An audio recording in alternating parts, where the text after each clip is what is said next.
Good evening, everyone, and welcome to week 4 in CA 121, Culinary Skills and Techniques. Chef Suzanne and I welcome you to another fine live session. Thank you, everybody, for joining us. We've got a big crowd tonight. That's exciting. Hi, Christy, or hi, Crystal. Hi, Chelsea. How are you? Hi, welcome. It looks like we had some better participation for week 3. We really appreciate that. That's encouraging to see some lights coming on, which is absolutely fantastic. How did we like week 2? Week 2, we worked on, or week 3, we worked on the deep fried battered vegetables. We did fritters. I want to find out if anybody did sweet or savory fritters and what the feedback was on that. Chelsea or Crystal, you want to share? Yeah, I did apple fritters. Oh, wow. For me, yeah, but I think I got the wrong apple. I did a green apple instead of a red one. Uh-huh. It was a bit sour. Okay. It wasn't my favorite. Okay, it was sour then because of the Granny Smith? Yeah. Yeah, that's okay. There's nothing wrong with that. I love using Honeycrisp apples for that. That's one of my most favorite, or the Gala apple. Those are really good ones as well. Chef Suzanne's over there. Me too. Yeah. Did you do an icing on the top of it, Crystal? Yeah, a lemon glaze. Ooh, delicious. Yeah? Yeah, I like the glaze. It was pretty sweet. I like that one. Do you deliver? Yeah. Do I deliver? No. They sound delicious. Chelsea, what about you down there? Chelsea? All right. I can talk for some of the others that I've looked at, and we did have both the sweet and savory. Oh, good. And with fritters, zucchini fritters and corn fritters, I've seen for sure. So yeah, there's been some variety with sweet and savory. Yeah. How did the fritters look overall? Did they nice Very consistent nice shapes? They look like they held together. And I didn't see a lot of overworked mix that kind of looks like a really dried out bread. So they look nice and tender. They don't look nice and moist, not dried out or over mixed. So they look good. They're very good. Nice, great job. I think fritters can be kind of hard the first time. They can be a little intimidating. Yeah. Yeah. So does it matter with the batter? Like on the color of the fritter? Mine turned really dark. If yours turned really dark, the most likely you had your oil too hot for the size of the fritter. What temperature was your oil, Crystal? I would say about, I'm not sure if it was 350 or 375. Okay, yeah, 375. When you're working with a sweet fritter, like an apple fritter, if you're at 375 degrees, you're gonna force those sugars to caramelize very quick, and they burn and they become bitter, which will accentuate that sour flavor. Oh, okay. Does that make sense? Yes. So next time I would recommend trying to go with not a Gala or a Honeycrisp apple, and then frying them maybe at 340 or 350, depending on what size you're going with. If they're a larger fritter, you're going to want to go with a little bit of a cooler oil, and if they're a smaller fritter, a little bit of a hotter oil, because otherwise it'll burn on the outside and it's still raw on the inside. So it's tricky frying in a pan. I'm used to with my fryer, and the pan was different. I couldn't, even with the thermometer, it was hard to tell on the temperature of the oil. Oh.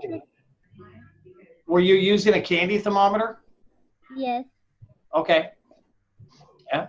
And sometimes, and I know Chef Suzanne will agree with this as well, sometimes it just takes us a little bit of time to we'll always do a tester first, see where it's at, and we'll have to do a couple of different ones until we get it right before we really go into production. So try that next time. Just do a couple of testers and make sure that your batter tastes good, and then make sure that your oil temperature is good as well. Okay. Chef, I just unmuted Chelsea. Hopefully he's listening. He's got in here that he made Reuben fritters, but he wasn't very impressed with them. So Chelsea, you there? Chelsea. Chelsea. Well, I'm unmuted him, so maybe he'll hear that here in a second. But anyway, yeah, he's got Reuben fritters that not impressed with. Okay, that's Sounds all right. delicious. So hopefully it was something that with some adjustment would be yummy because I'm a huge Reuben fan. So that sounds Yeah. What delicious. are those? Sounds super creative. A Reuben is a traditional sandwich, and it's served on toasted rye bread with Thousand Island dressing or Russian dressing, warm corned beef or pastrami, sauerkraut, Swiss cheese. Okay. Yeah, fritters are new to me. I don't know much about it. I've never heard of it until this week that just passed. So they're kind of new. Oh yeah. Love a good Reuben. They're the best. If you ever get a chance to try them, go for it. Absolutely wonderful. I have to look for that recipe. Yeah, they're fun to try, and they're not. There's no spice to them. And if you're used to Latin flavors at all, my wife is. She doesn't want anything to do with them. What's that? We need that spice. Oh yeah. She I think they're love it or hate it though. On a Reuben, and you either love a Reuben or you hate a Reuben, I think. Yeah. So yeah, absolutely, I agree with that 100%. But I'm with you too, Crystal, about the spice. I like the spice in the food. Yeah. So Chef Suzanne, the $1 million question. Now, last week we talked about the fact that if you maintain 90% of your submissions on time for the remainder of this course, beginning last week, you get an extra 10% in your grade. What else can we do to help everybody else get the remainder of their assignments in on time? Any suggestions? I don't know. Other than make sure that they're aware of how easy it is to get a hold of us both. That we've got text messaging, emails, phone call to try and reach one or both of us. So between those 4 different methods, that's 8 different ways to contact the 2 of us for any help that you might be struggling with, so that you don't end up running your assignments late, so we can help you get them in on time. So reach out. If that doesn't work, reach out. And I have a sneaky suspicion that we're dealing with some time management issues out there, and Chef Suzanne and I are both here to work with you on that. We find, a chef in the kitchen when we go to do a large banquet. I know Chef Suzanne does some stuff at a convention center, and those are big groups that go through there. You don't attack the whole thing at once. You do small pieces at a time, and you make headway. And with time management in this program as well, that's the way it's recommended to do. Wednesdays, you know what your assignments are. Tuesday or Thursdays, you can sit down, make a prep list, buy all your mise en place. On Fridays, if you haven't got your mise en place, you can go out and get it. Then you can start your prep. Saturday, you prepare all your food and submit your assignment, and then you sit back and you wait for Chef Suzanne to get a hold of you and say, hey, excellent work, great job, or hey, would you take a look at fixing this? And those are our recommendations. It shouldn't take any more than 2 or 3 days to get an assignment done with just a little bit of work each day. Do not wait till the last day to start this, and that's where you really run into troubles. Does that sound about right? That sounds wonderful. That is some great advice. Little bit at a time, then it's not quite so menacing and time-consuming. If you've got family obligations, kids, jobs, break it into little manageable pieces. So if I came to you, Chef Suzanne, and I said, hey, we need 500 salads for the banquet this Saturday, you would probably sit down and make out a list. That is exactly what I would be doing, to decide what would be going on each day. So one day I may get my produce in, and the next day I'm going to have maybe somebody wash all the grape tomatoes, and somebody slice up the cucumbers, and the next day, so we'll figure out what has to be done each day until the day of assembly of the event, then we'll actually finish it up on that last day. So yeah, little bits every day. So it's the same thing with these projects as well. One of the successful chefs are masters of time management. And in order to succeed in this industry, you really have to learn to master that skill. It doesn't come natural to a lot of us, and a lot of us have to learn it, and I did. And it took me quite a little bit of time to get proficient at it. But when you look at a big project, or if you look at an assignment as a whole, it can be overwhelming. But like Chef Suzanne just said, sit down, you're gonna make a list, decide what you can do and when, and just discipline yourself to do that. We mentioned during week 1, if you can just do 15 minutes a day to get yourself through this class, you will succeed. 15 minutes a day, there are 96 15-minute periods in one day. So you can devote one of those to this program, and that will really help you succeed. I guarantee that whole matter. So off of the soapbox and moving on to week 4 here in CA 121. Let's take a look at our class page to make sure that we're all on the same page, so to speak. Hopefully, I notice I'm not getting a lot of views on my YouTube channel, and I'm not getting many likes either. So I'm not gonna lie, I don't remember if I watched it this week. I try to watch it every week, but I can't remember. Will you give me a like? I will give you a like. I will watch it. If I've already watched it, I will watch it again, and I will like it. I can't remember if I saw it. I think maybe. I don't remember. Okay. You must not have been dancing around or anything. It's not sticking out in my mind. So Not sticking out. I'll have to watch it again as a refresher. It was. I actually did the video in between meetings with Chef Janet and Chef Chanel. So I got not too much going on there. So week 4, we are working on pan frying cutlets this week, and that's what we're going to talk about this evening. It's a really cool subject. I think there's a lot to learn. Research materials up here. Make sure you read through those real well. It's going to help you with the knowledge check down here and help you get through it. And then thank you very much for attending the live session. We find here at Escoffier, the students that attend the live session are 90% more likely to succeed, not only in this program, but in industry as well. So these live sessions, we share a lot of valuable information, and that's what they're here for, and they're really here to help you out. We do have 2 knowledge checks this week. One is a conversions knowledge check. If you remember, in week 1, we had the conversions folder that was put into that week, and we're going to go over that information as well. It's a real simple test. There's only 5 questions on it. And then we have the other knowledge check, which is in reference to the research materials. Remember, you can take these knowledge checks as many times as you need, and only the highest score sticks. So there's no reason to be getting any 4s, 3s, 5s, 2s, or 1s.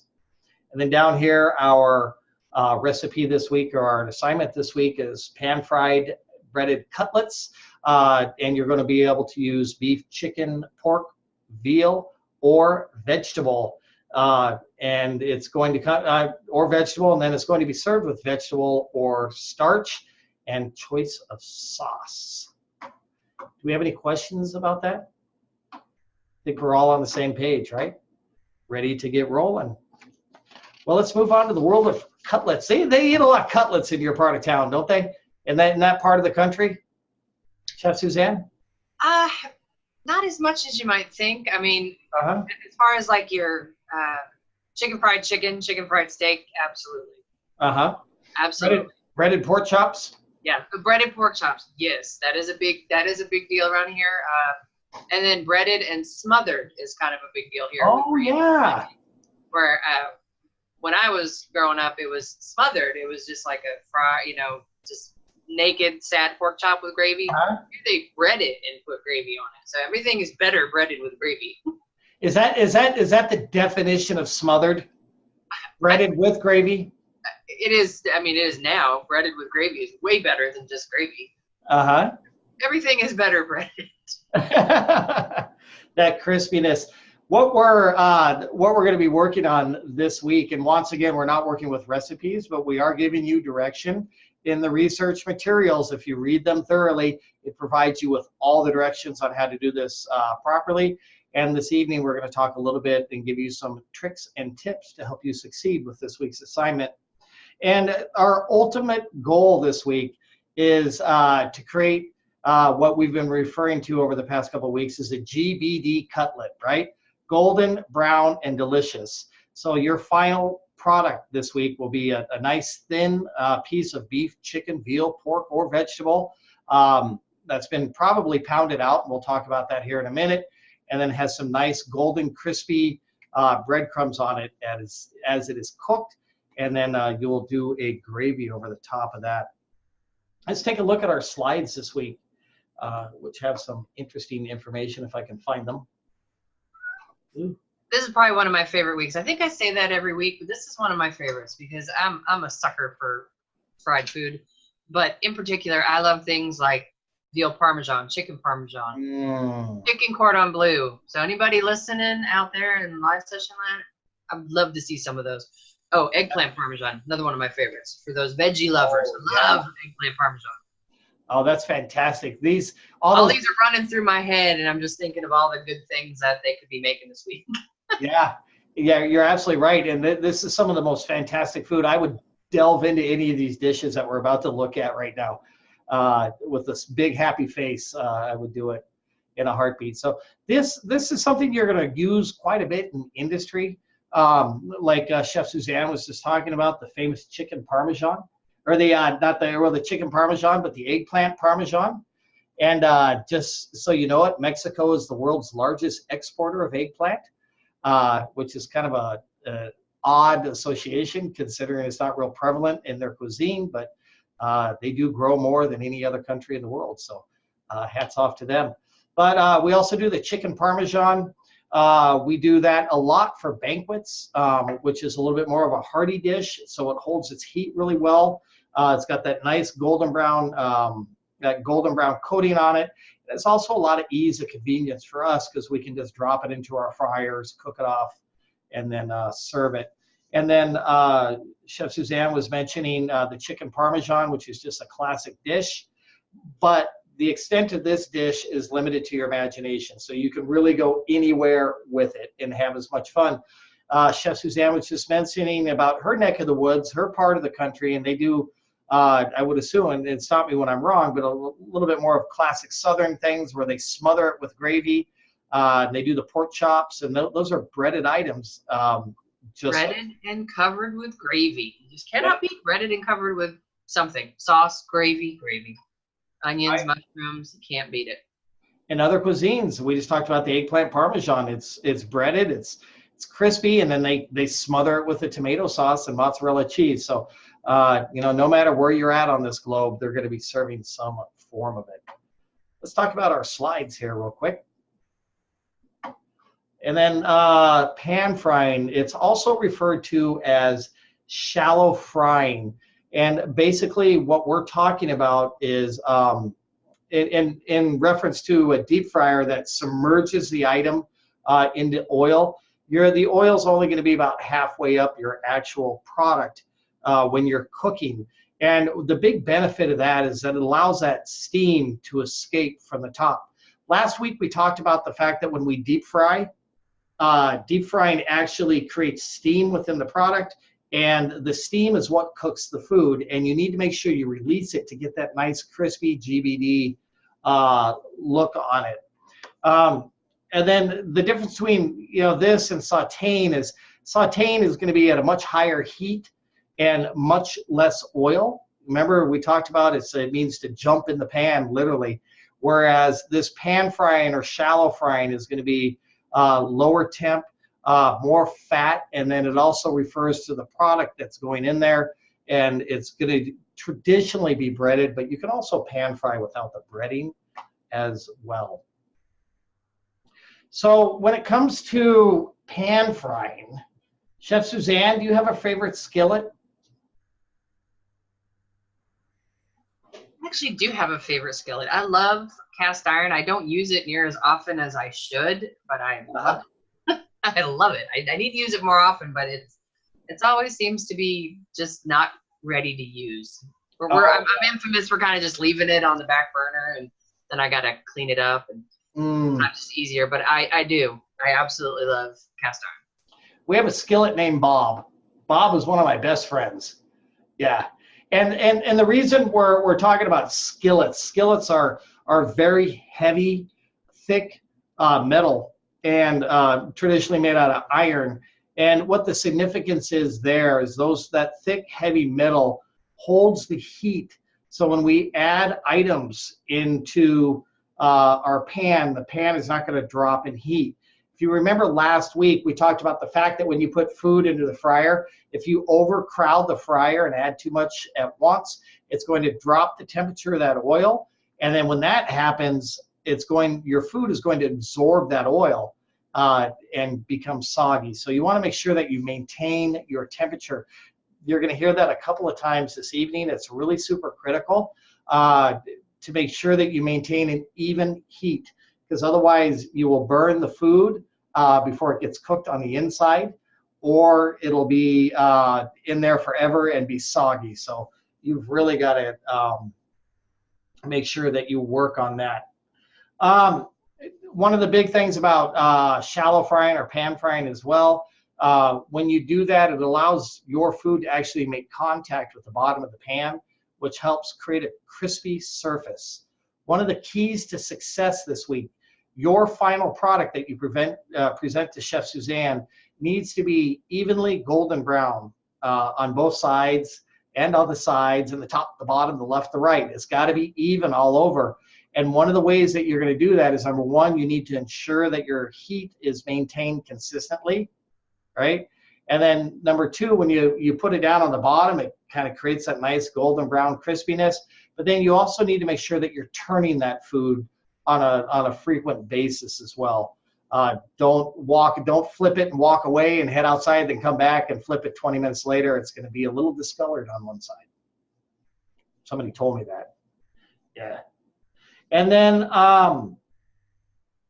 don't forget, the pot is so critical in this exercise. Not everybody has a heavy bottom iron pot right now. And if you don't, you might want to see if you can go out and borrow one from someone. That will help out. How much do those skillets cost at Walmart, Chef Suzanne? Aren't they? They're like $15 or? Yeah, and it's, if you go to even going to Walmart, you don't necessarily have to have a big pan. It just, or a big, it doesn't have to be big. It can, just be very small, and you can get one for maybe even less. Right. That it's just nice to have something like that, like the cast iron skillets. You can buy a smaller one. I'm 99% sure they do have them at Walmart, and they're not very big, and they're pretty versatile. So you can not only use them for something like this for the pan frying, but also at some other time for like baking little desserts and things. They're really versatile. I've got a bunch of different size cast iron, but a nice heavy bottom pan isn't horrible expensive, and it's a really good investment. It is. Mm-hmm. So with the cast iron, is there a way to break them in, or you can still start cooking on them? There's they now sell what we call pre-seasoned pans, iron skillets, which means that at the factory they hit it with a saturated fat, which has a very high smoke point. They'll actually either fill it with saturated fat and then bake it, or rub it down with the saturated fat and allow that to sit at a very high temperature for a period of time, which opens up the pores in the metal and allows that saturated fat to seep into it to kind of seal up the surface to help the food prevent from sticking. If you have to do it at home, what you want to do is you want to get your pan, make sure it's very clean. This is about the only time you can scrub it with soap and water. Make sure it's completely dry. And then if you have snow cap or some other kind of lard, you're going to want to thoroughly coat it. A lot of lard on the inside of it, all over the bottom, the sides, the cracks, the corners, everywhere. And then you can put it in a 350-degree oven for about 1 hour, and that will help season it. And that's every time I cook with it, or just once? No, they sell a wire mesh. It's like a rag that's made out of chain link almost, that is recommended to use to clean it. Or you could just do your best to remove all the food debris and wipe it out real well. And then that's about the extent of the cleaning that you need. Because I bought a set of cast iron. I've never used them for that reason that I don't know how to cook with them. Uh-huh. So I just have them there. It's been a few months, brand new, sitting on the counter. It's time to break them out. Break them out, Crystal. Take them out of there. And actually, for anybody that might be listening, I actually looked it up.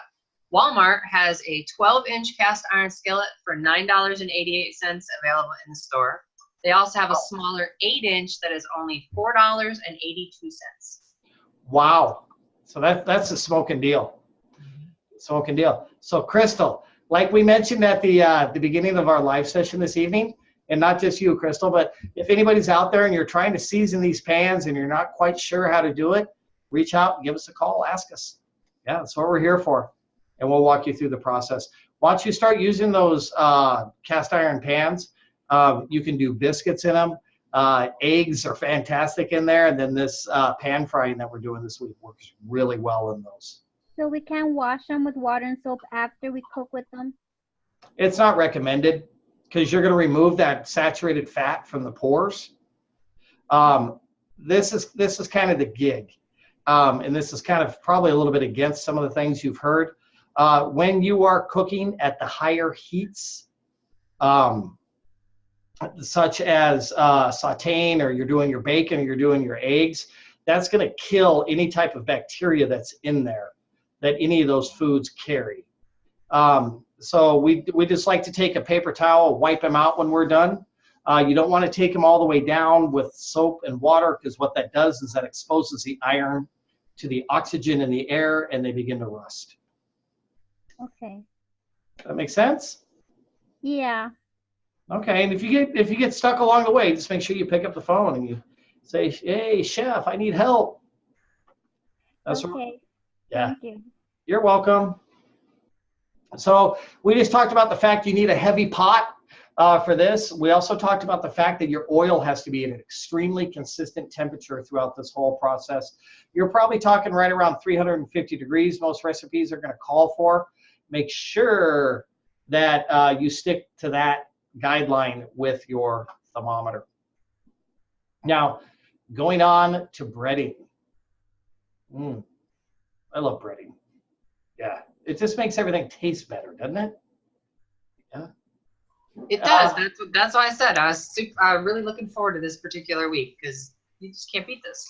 I know. Now I'm getting hungry again. I've been hungry since we started, and I'm just getting hungrier. Trying to, in my mind, figure out what I can do, because I don't want to go pan fry something right now. So I'm trying to be resourceful. But I don't think it's going to work. No, I keep looking over at my wife saying, yeah, pay attention, right? So let's talk about the breading stations, and we're going to take a look at the slides here in just a second. But there's 3 traditional ingredients in the breading station. One is starch, and that's your first item. The starch is traditionally AP flour. However, if you do have some type of issue with the AP flour, you don't have any, cornstarch is acceptable. Rice flour is acceptable. Chickpea flour is acceptable. All those things work. The reason you need a starch is because when you put your protein into your first bowl, which will be starch, the starch will stick to the protein, dry up the excess moisture. You're going to pull it out and you're going to shake it off. And then you're going to put it into your second bowl or tray, which is going to be very well scrambled eggs. That scrambled eggs will then stick to your starch. You're going to pick it up after it's thoroughly coated, drain off the excess, and then you're going to put that into the breadcrumbs and then thoroughly coat it. It's a 3-step process. Make sure that those eggs get mixed very, very well, because egg whites and egg yolks cook at 2 different temperatures, and they both have different binding qualities.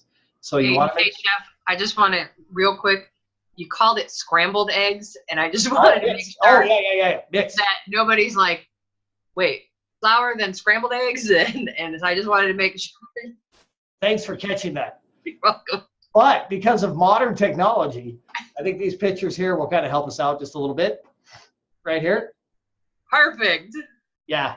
So the first and the foremost important thing to this whole exercise that we're working on this week it's very, very critical to gather all of your mise en place first. That is step one, right? You can't be running around the kitchen looking for things after you've begun this. Make sure you're in proper uniform and make sure you're wearing shoes. I mean, that's real important this week. We're working with some hot oils. We don't want to see anybody get burned. So then after that, you've gathered all your mise en place. You've got your first bowl. You can do 3 bowls, 3 trays, but you're going to need 3 fairly good-sized containers that will fit the size of your protein or vegetable that you're going to do. And then, like we mentioned, you're going to dip each protein into the starch or the flour, and then you're going to shake off the excess. Make sure you get all the little nooks and crannies filled with the starch. And then your second step is you're going to mix it into your, what's a good word? Very well mixed eggs. I don't want to say There you go. I'm going to go, yeah, I like mixed eggs or whisked eggs. Whisked eggs, yeah, or blended eggs. Yeah, that's even better. You want to make sure that they're blended very, very well. Some people, it's not uncommon that some people will add a little bit of water or a little bit of milk at this point to the egg mixture, which helps thin it down, which will make a thinner coating in the long run. But traditionally, we just leave the eggs in there that have been very well blended.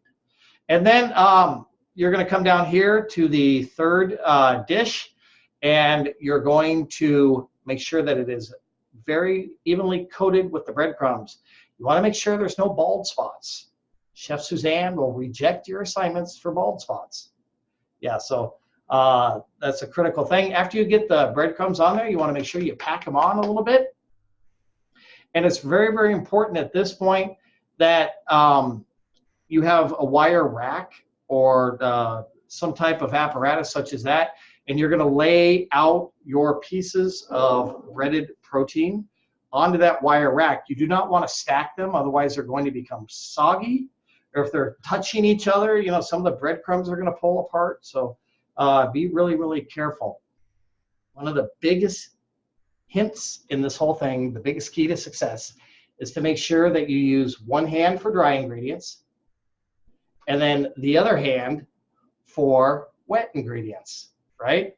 So with one hand, you'll put it into the flour, and using the other hand, you will put it into the egg, and then back to the other hand, like Chef Suzanne is demonstrating, back to the breadcrumbs. This will help you stay much cleaner and keep your egg nice and clean and everything else. So take that little piece of advice. It goes a long way. Moving on to our next slide. Just kind of wrapping up the breading station here. This is kind of a traditional layout. I put this picture in here because I just love this station. This particular student that did this is just organization. They haven't even put anything into the oil yet, but everything is perfectly laid out right there, accessible. They've got their oil, they've got the thermometer in the oil, they've got their wire rack with the mise en place on it. Then when the food comes out of the oil, they have somewhere to put it, which is very, very important. Do not attempt to pan fry your food. Decide that it's done and then go and look for a rack to put it on. Bad, very bad. And then this is what we call in the kitchen a spider, which has a handle on it, and is what we use to scoop things out of boiling liquids or hot oils and allows it to drain. And then you'll notice there's a container of salt here because you want to season these when they come out. The salt, what it does when the food comes out of the pan frying station is once it hits the surface of that food, it's going to continue to draw the moisture out, which will help keep that food crispy. Did I say that right? Yeah, I'm good? I believe you did, yes, that sounded correct. Okay, so here is a traditional breading station right here. We've got our flour, got our egg wash, like they're calling it, and then the bread crumbs. So it's 1, 2, 3, flour first, egg wash, then bread crumbs. One hand wet, one hand dry, one hand wet. And they also have their pan out here with their wire rack on it. Very, very organized. We did talk about vegetables. We didn't mention fried green tomatoes, and that would be the method for this as well. Chef Suzanne down there, like, give me some. I had not thought of that. Yeah, fried green tomatoes are delicious. I was saving that for you as a surprise. I'm super excited. Yeah, because I was going, mine went eggplant, but now I'm on some fried green tomatoes, and they are popular around here. Oh yeah, absolutely. Oh, are they really? Oh yes. Wow. We don't see those in Tucson. Yeah, they're kind of a big deal. Yeah, absolutely. Yeah. So fried green tomatoes, absolutely. Go for it and do them if that's what you want to do. That's an acceptable dish for this week.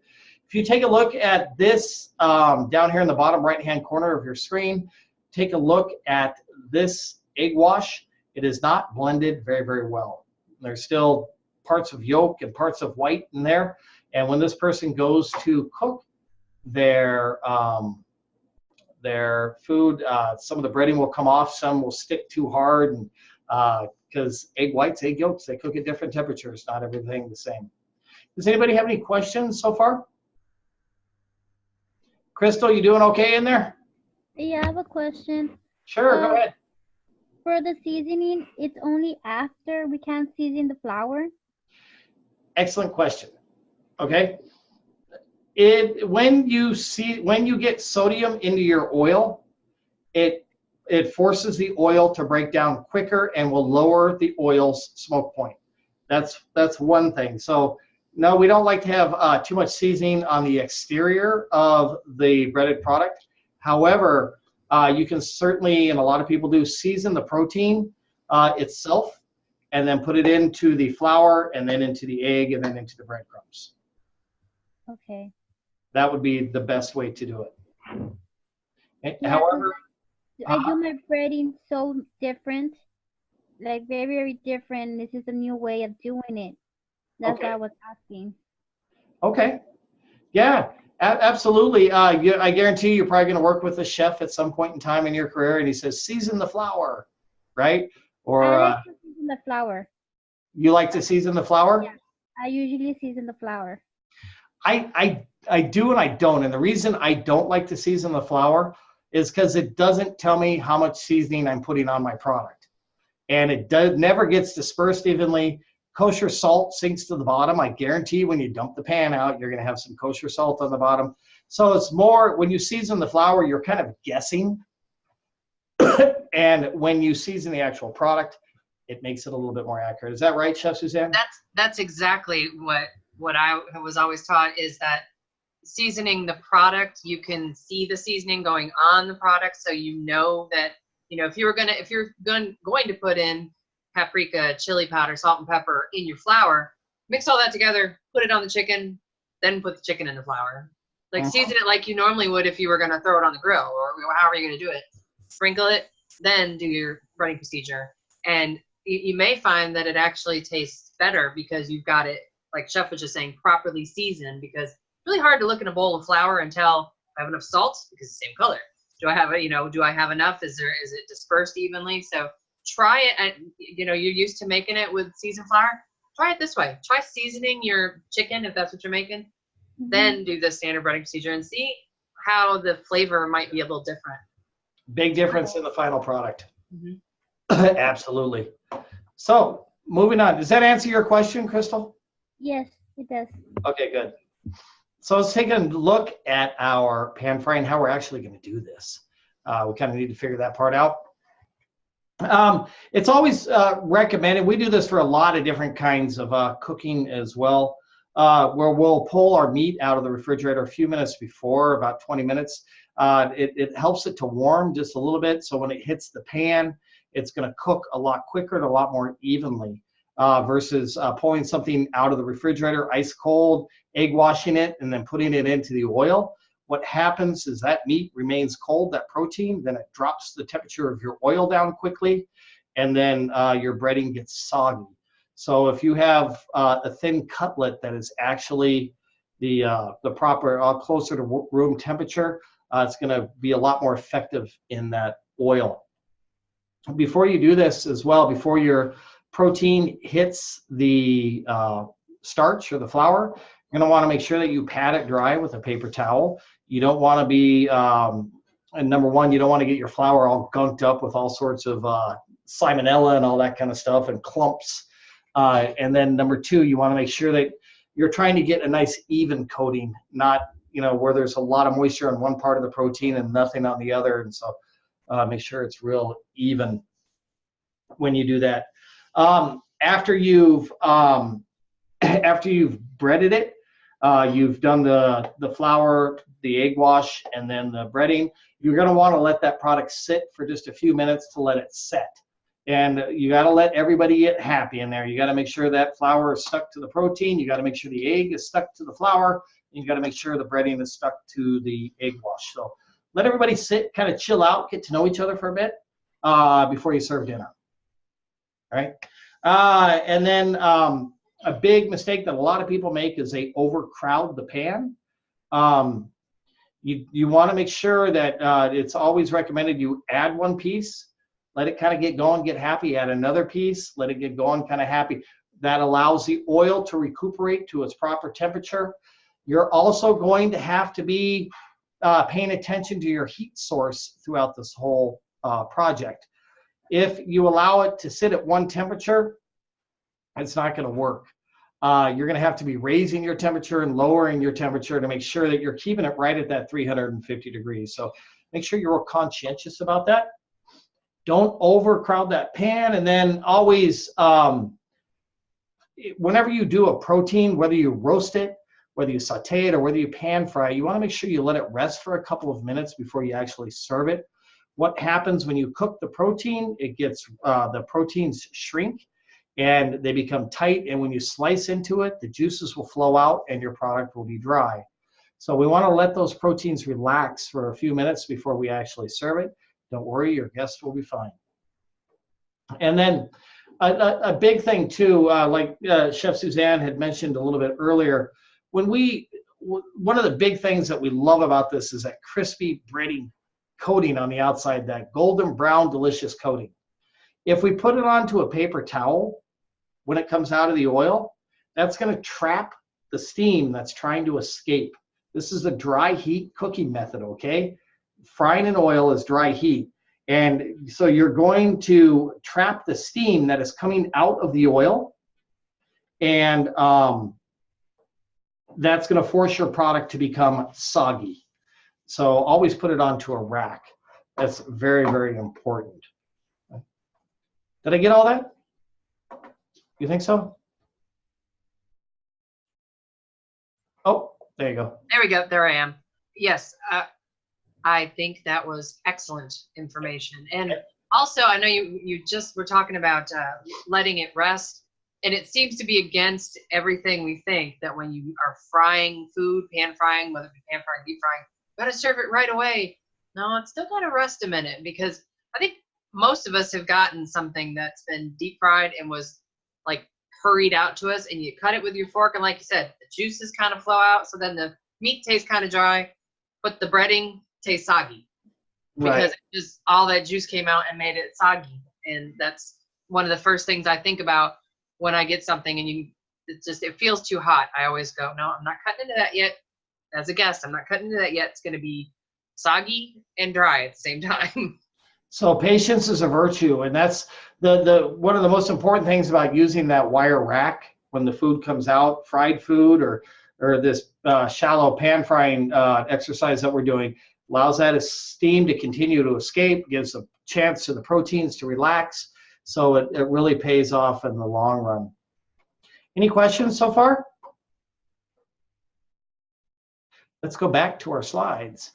Pan frying oils, we've talked about this over the past couple of weeks. Here's a list. This PowerPoint will be on the class page when we get done if you want to refer back to this. But these are the oils that are recommended for this type of exercise. Once again, you want to avoid oils that have a low smoke point, such as extra virgin olive oil or regular olive oil. Smoke point is when the oil begins to smoke, and when that happens, the oil will give your food a bitter flavor. It'll darken the color of your food, and then it will also eventually engulf itself into flames, and that's just not, that's bad when that happens. Yeah. So you want to be very conscientious about that. Here's a little sheet that was put together. You know, some of the different smoke points of the oils that are commonly available out there. I love working with peanut oil. It's a really durable oil that has a great shelf life, and I can fry in it over and over again. If you want to save this oil, make sure you let it cool and then run it through a chinois, which is a real fine mesh strainer, or through a coffee filter or a cone filter to get all the impurities out of it. And that'll help you stretch your oil out for a while. So, for example, peanut oil has a smoke point of 450 degrees. Beyond that, it's going to start getting into the flash point neck of the woods. Flash point is when that oil is going to ignite itself and begin burning. Once oil begins to burn, it's kind of messy. Isn't that right, Chef Suzanne? It's just not fun. No, not even a little. No. And it's I've seen it happen many times over the years. And it's a really messy situation. We've stressed over the past several weeks how vitally important safety precautions are when it comes to working with a hot oil. Make sure that you have no children running around your kitchen. Make sure your animals are out. Make sure you have proper uniform on. All these things. Nobody ever plans on having an accident. That's why we call them accidents. So make sure that you keep your close eye on that. Going back to our PowerPoint, your pieces of meat, you're going to want to remove any type of visible sinew or silver skin. Those are the tendons and the things that keep all the meat together. Anything on the exterior of the meat you're going to want to remove, because that will be certainly tough when it comes out. This is a great exercise for tougher pieces of meat, you know, top rounds, chucks, and that type of thing. What we do in industry is we take 2 pieces of plastic wrap, a couple of sheets of plastic wrap. We'll put down a piece of protein, put the plastic wrap over the top, and then we flatten it out with a mallet right up here. And this is an example of one. This tenderizes the meat, but the plastic wrap prevents any of that product from being sprayed around the kitchen and keeps things a lot more sanitary. So it's a really good habit to get into. This is a pork chop down here that's been pounded out and it's ready to be pan fried. You want that meat preferably to be right around a ½ inch thick, maybe even a little bit less, because that's going to help it cook quickly, make it nice and golden brown on the outside, and then it'll come out crispy.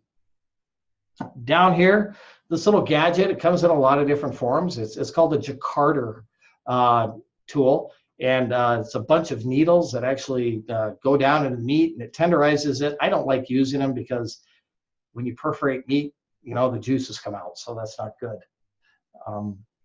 Is that about right on the money there, Chef Suzanne? Well, sometimes they look like needles. Sometimes they look like little scary razor blades. Oh, yeah. They look like little sharp razor blades. Yep. Very scary looking.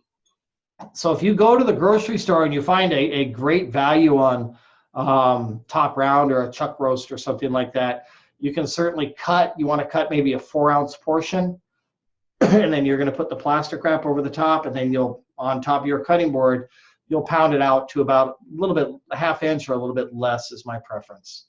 And that will be a great piece of meat to start with.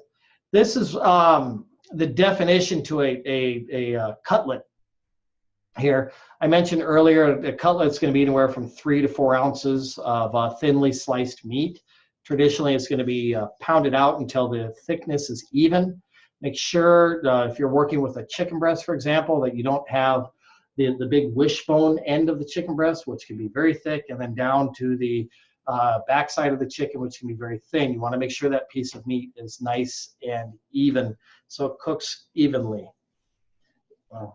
Any other information about cutlets you can think of, Chef Suzanne? I don't think so. I think like we were just talking about with like a chicken breast, I think that's probably one of the best examples. The great thing about it is when you pound that chicken, not only does it cook more evenly, it looks awesome. And it looks, in most cases, huge. Even a 3 or 4 ounce chicken breast, when it gets pounded out is monstrous looking. And they look so good. They fill up a plate and look like a lot more than they are. And that's one of the cool things about it. Yep. And I bet Crystal knows what Milanese is, because Milanese is a very popular dish south of the borders. Yep. Yeah, un torta de milanesa. I love it. Yeah, it took me a while what you were trying to say. Now in northern Mexico, they always call it milanesa. Yeah, it's milanesa. Yeah. Which part? Where are you from, Crystal? Texas, down in the valley. Down in the valley. Oh, so you have that Tex-Mex. Yeah. Ah. We're like Mexico, just like right across the street. Oh, okay. Now we're not. I'm only 40 minutes away, so we're pretty close too. But just so you know, we have some pork here. This looks like this might have come off a pork butt or something like that. This is veal right here in the center. Veal is traditionally a young calf that's only about 30 days old, 30 to 3 months old. It's milk fed, doesn't get out very much, and they're slaughtered at a young age. And then this would be traditional beef right here. The veal is theoretically supposed to be a lot more tender, buttery-like in nature, but you have to make sure that you pound it out just as well when you're working with an older cow. And then here is another slide just in reference to the cutlet. This person over here has the covered up in plastic wrap like it's recommended, or a Ziploc bag works real well. You're going to really want to get in this habit, especially when you get in industry, because as you make this meat real thin, it's going to spray juices and bacteria around your kitchen, and that's just not a good thing. So we try to avoid doing that. So parchment paper works as well, but it doesn't have a very long shelf life because the mallet goes right through it. So that's up to you. It's going to make a very tender cut of meat, which is wonderful. And then, ladies and gents, like we've been talking about for the past couple of weeks, dangers of deep frying. This will be posted on your class page as well. Take it very, very seriously. I've seen a lot of people get hurt. Chef Suzanne, I can probably guarantee you, just like myself, I have several scars, or where I've been burned by oil by just not being focused on what I'm working on. Make sure that you keep any type of liquids away. Make sure that your pan is nice and dry before you put your oil into it, before you start heating it up.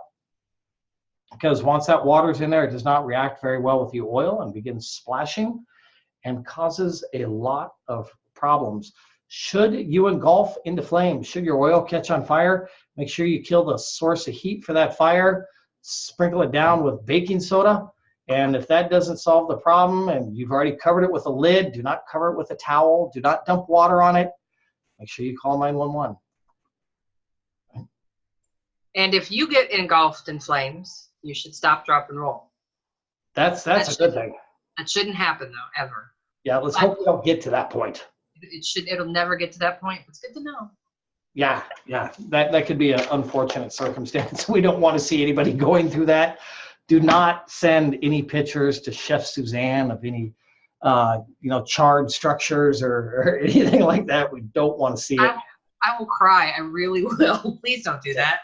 Yes. So, do we have any more questions? Any other thoughts or concerns? Let's take a gander at our class assignment this week to make sure that we're doing it all right. Let me get over here real quick. There we go. There's a spelling error on the page, so they're working on getting it fixed here shortly. Now I got to look for it. Item number 3. Oh, yep. You are correct, because I've actually been asked about that before, now that you mention it. Yep.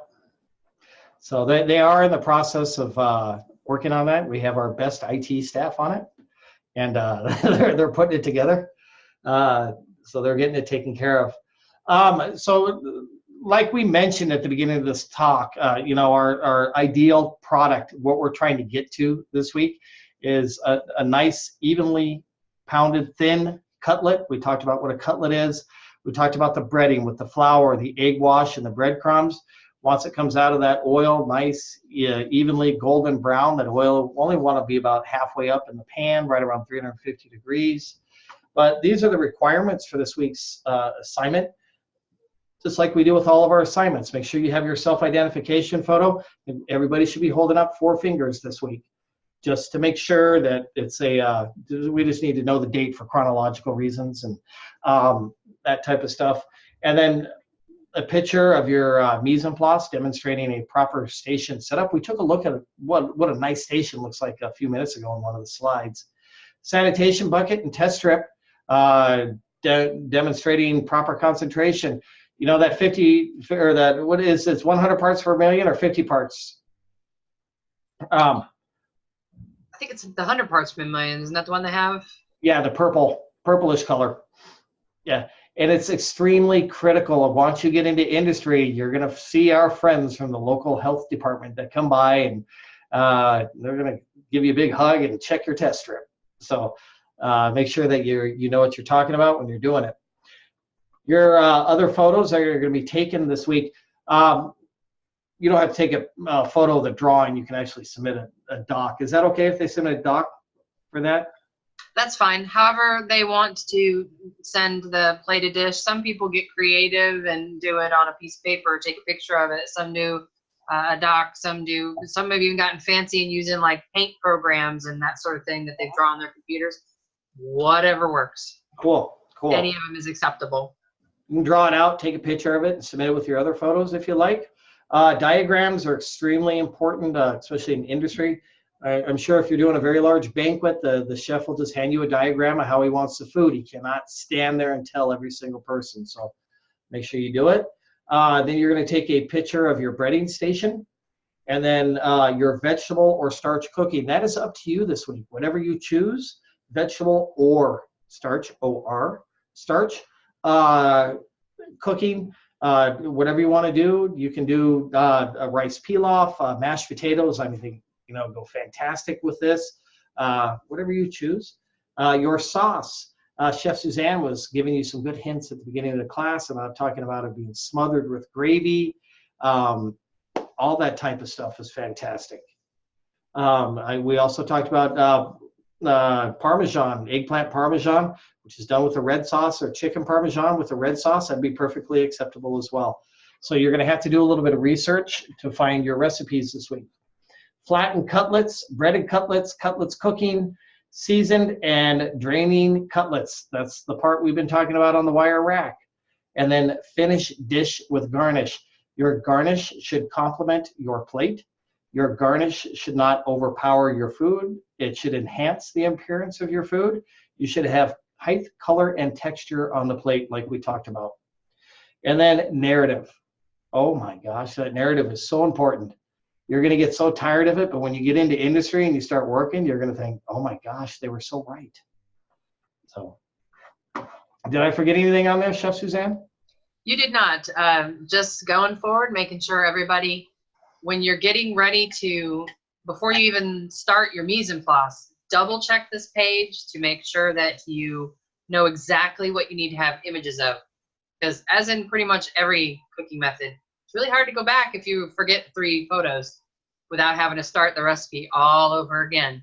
And missing a bunch of photos affects your grade. So make sure you know exactly, okay, I need to make sure I have all these pictures and include them. So double check so you don't forget any photos. Because I know if you end up with a finished cutlet, all breaded, looking beautiful, I know you did the steps, but I need to see that you did the steps. So don't forget to take those photos. Yep. Take your photos. Right? Very, very, very, very important. Do we have any other questions? Crystal, Chelsea? No? No. Y'all good?